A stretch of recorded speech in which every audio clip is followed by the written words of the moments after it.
Stop the presses. No, not the vinyl presses.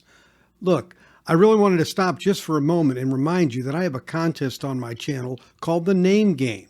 It's now until November 3rd, 2022.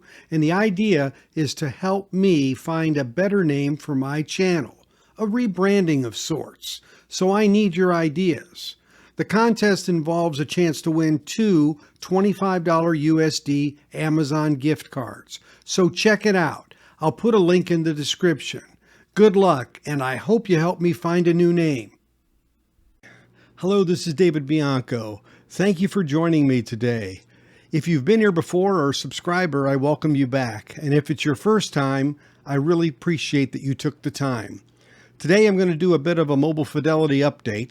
It's been a little while, and there's a few things that have come to light here in the past month or so that I want to make you aware of. That's coming up next here at the Sound of Safe and Sound, Texas.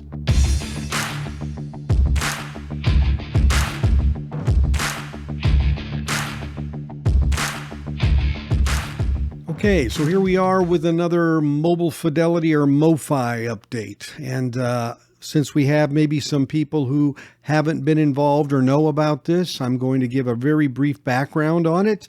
I have indexes in my videos for skipping chapters. So if you're totally up to speed on what this is about, you can skip ahead to see what the updates are.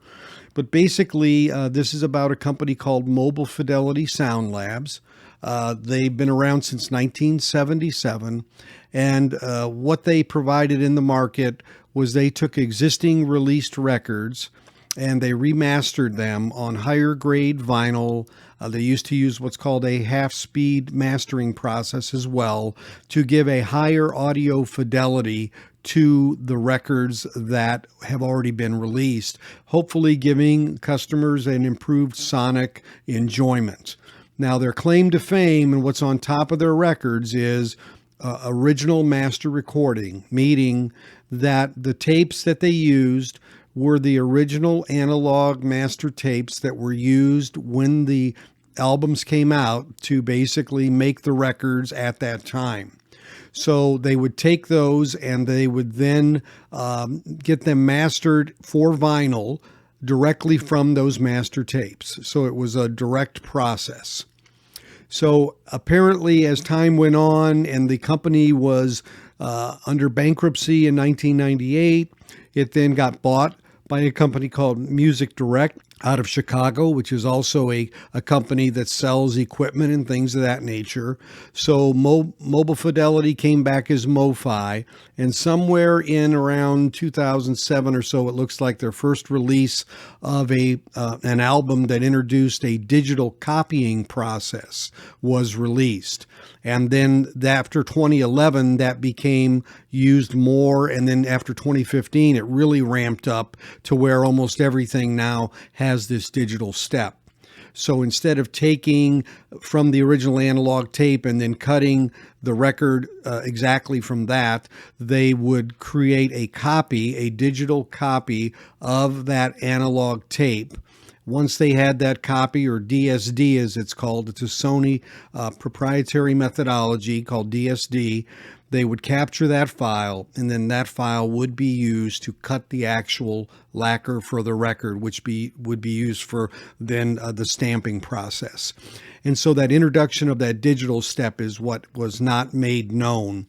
And earlier this year in the summer, July, some rumblings came out, and it ended up with an interview in California at their mastering studios where they kind of said, yeah, we have been doing this, and an apology from the CEO and all these things.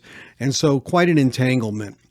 So those are the basics of where this has come. There's other videos I have, which you'll see at the end here. You can link to that playlist if you want to catch up on this.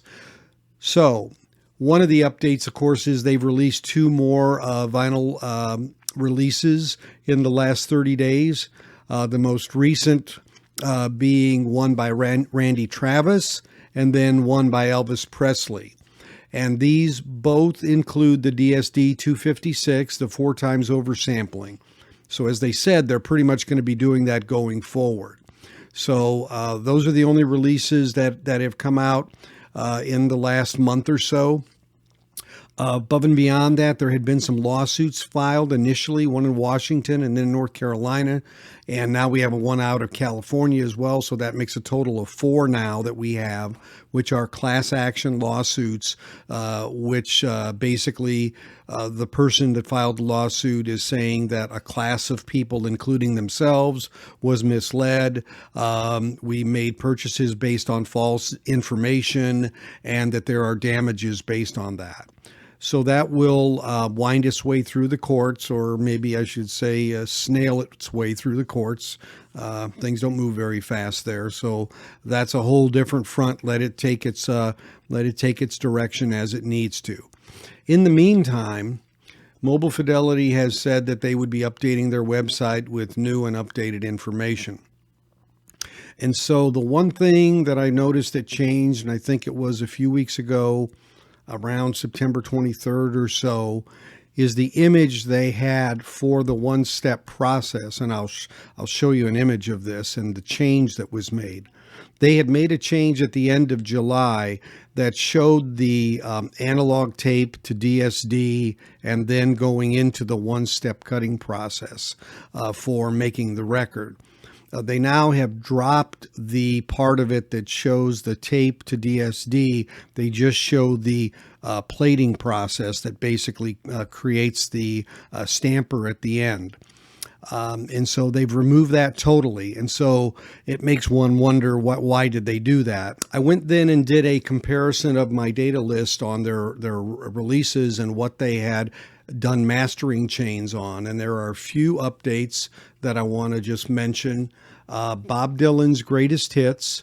And these, it has information from different songs. In other words, some songs were had a half-inch tape, some might have had a quarter-inch tape, but the bottom line is for this greatest hits album of Bob Dylan, it was all DSD 64 to the lathe. So DSD 64 was used for that. Hall & Oates Rock and Soul Part 1 also used a DSD 64 across a variety of different types of incoming tapes because it's a greatest hits, so the songs had different origins.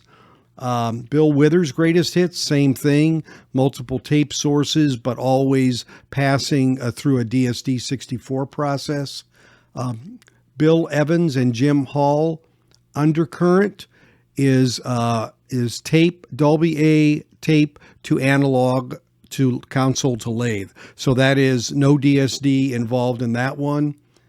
And the Yaz upstairs at Eric's, it too is tape direct analog to lathe. So no DSD on that one. So those were updates that were done to their site. So when I go and look at my data here holistically, and I'm going to go look at where we don't have an origin, in other words, we don't yet know what the method is. We do have a few of those records that are still out there that don't specifically say what the mastering chain is. And they are, we know we have a digital source on the Nightfly, and we know we have it on Eric Clapton's Unplugged. So those were knowns.